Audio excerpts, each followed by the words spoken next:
So ito guys, no, ang aking second vlog ay naglalakad ako papuntang Kalakawa Falls. Kaya lang hindi ko sure kung tama ang aking daan kasi wala akong mapagtanungan. Nung unang punta ko dito guys ay may mga tao doon.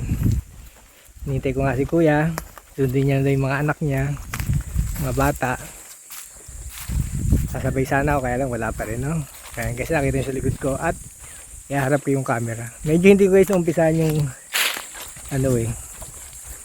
paglalakad. Pero sa ending, bago ako umalis dito, pakita ko yung video, no. Kaya kung para may guide kayo, no. Kasi mahirap talaga puntahan to eh.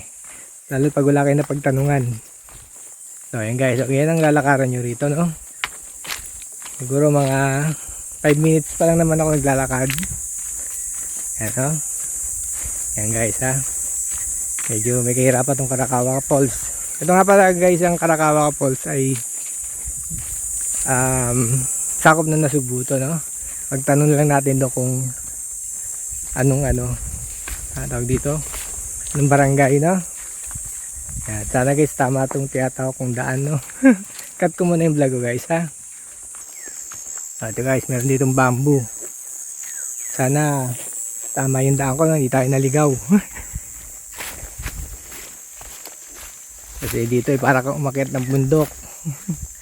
Buti pa sa bundok, pag inakyat mo, sigurado kahit saka dumaan, basta may daan, tok-tok ang destination. Dito hindi pa tayo paanan pala ng bundok, kaya mahirap. Kaya sana guys, di tayo naliligaw, no. Ayan, cut ko muna ulit ang aking yan. Alisa kahit pa paano napakita ko yung aking dinadaanan. Ayan, guide natin ay ilog. Kasi alam ko ilog, part ng ilog yung Kalakawa Falls. Ito guys, so tama yung daan ko. Ayan, galing ko manghula. Kahit pa na-refresh yung memory ko, no.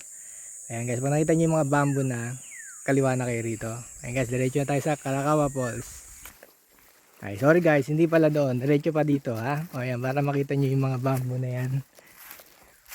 Medyo matarik doon. Ayan, diretso lang guys, siguro matutumbok na rin ang Kalakawa Falls. Ayan guys, ha.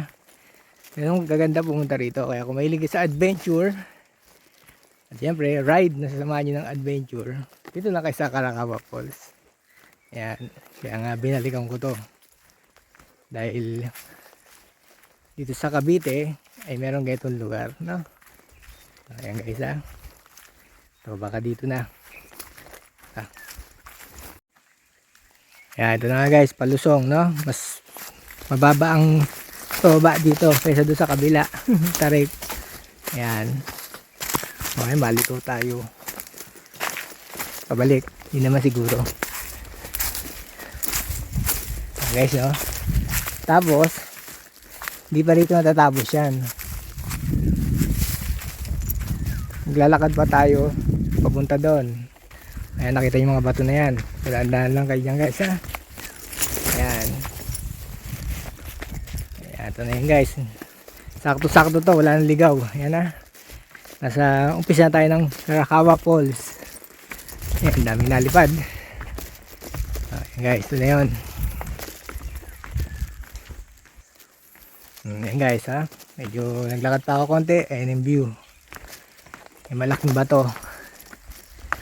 Diba guys, kakaiba rito, meron palang tinatagong ganitong lugar kaganda sa kasi ba ako, nagmuta ko na. Maragondon. Pero ito guys ay dumaan lang pala ako sa Maragondon. Pero sa ako dito ay Nasugbu. Ay yung malaking bato. Ayan.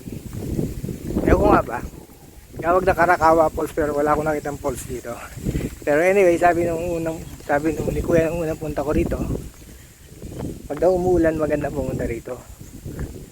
Yan, siyempre mapupuno ng tubig to, magkakaroon ng falls. Ayun guys,